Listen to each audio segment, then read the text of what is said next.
கர்த்தருடைய நாமத்துக்கு மகிமை உண்டாவதாக. இந்த நாளில் கூட சங்கீதம் 91 நம்ம வாசிப்போம். நம்ம பயப்படும் பொழுது, நம்ம கலங்கி நிற்கும் பொழுது, நம்மளுடைய இருதயத்தில் சமாதானம் இல்லாத இருக்கும் பொழுதெல்லாம் இந்த சங்கீதத்தை வாசிக்கும் பொழுது ஆண்டவர் இந்த சங்கீதத்தின் மூலிமா நம்மளோடு கூட பேசுவார். சங்கீதம் 91 நம்ம வாசிப்போம். உன்னதமானவரின் மறைவில் இருக்கிறவன் சர்வ வல்லவருடைய நிழலில் தங்குவான். நான் கர்த்தரை நோக்கி, நீர் என் அடைக்கலம், என் கோட்டை, என் தேவன், நான் நம்பியிருக்கிறவர் என்று சொல்லுவேன். அவர் உன்னை வேடனுடைய கண்ணிக்கும் பாழாக்கும் கொள்ளை நோய்க்கும் தப்புவிப்பார். அவர் தமது சிறகுகளாலே உன்னை மூடுவார். அவர் செட்டின் கீழே அடைக்கலம் புகுவாய்.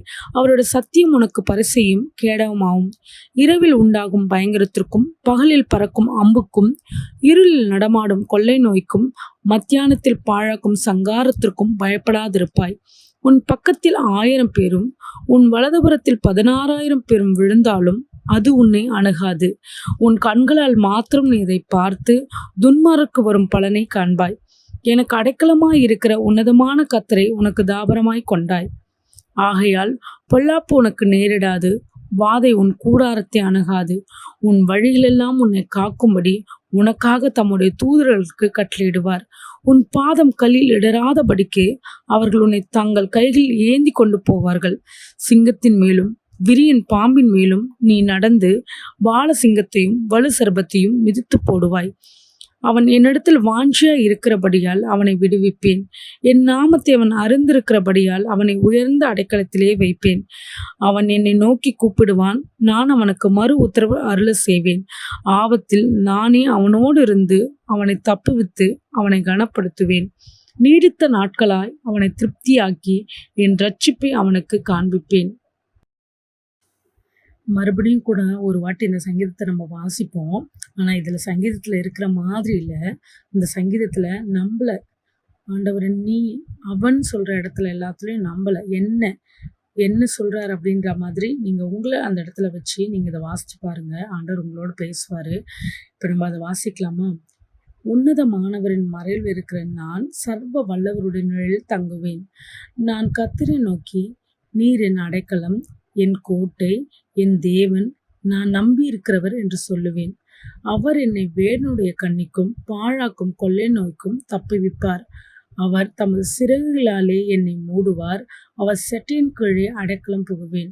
அவருடைய சத்தியம் எனக்கு பரிசையும் கேடகமாகும். இரவில் உண்டாகும் பயங்கரத்திற்கும் பகலில் பறக்கும் அம்புக்கும் இருளில் நடமாடும் கொள்ளை நோய்க்கும் மத்தியானத்தில் பாழாக்கும் சங்காரத்திற்கும் பயப்படாதிருப்பேன். என் பக்கத்தில் 1000 பேரும் என் வலதுபுறத்தில் 16,000 பேரும் விழுந்தாலும் அது என்னை அணுகாது. என் கண்களால் மாத்திரம் அதை பார்த்து துன்மார்க்கு வரும் பலனை காண்பேன். எனக்கு அடைக்கலமாய் இருக்கிற உன்னதமான கர்த்தரை எனக்கு தாபரமாய் கொண்டேன். ஆகையால் பொல்லாப்பு எனக்கு நேரிடாது, வாதை என் கூடாரத்தை அணுகாது. என் வழிகளெல்லாம் என்னை காக்கும்படி எனக்காக தம்முடைய தூதர்களுக்கு கட்டளையிடுவார். என் பாதம் கல்லில் இடராதபடிக்கு அவர்கள் என்னை தங்கள் கைகளில் ஏந்தி கொண்டு போவார்கள். சிங்கத்தின் மேலும் விரியன் பாம்பின் மேலும் நான் நடந்து பால சிங்கத்தையும் வலு சர்பத்தையும் மிதித்து போடுவேன். நான் அவரிடத்தில் வாஞ்சியா இருந்தபடியால் என்னை விடுவிப்பார். அவர் நாமத்தை நான் அறிந்திருக்கிறபடியால் என்னை உயர்ந்த அடைக்கலத்திலே வைப்பார். நான் அவரை நோக்கி கூப்பிடுவேன். அவர் எனக்கு மறு உத்தரவு அருள செய்வார். ஆபத்தில் அவர் என்னோடு இருந்து என்னை தப்புவித்து என்னை கனப்படுத்துவார். நீடித்த நாட்களாய் என்னை திருப்தியாக்கி அவர் ரட்சிப்பை எனக்கு காண்பிப்பார். ஆமென்.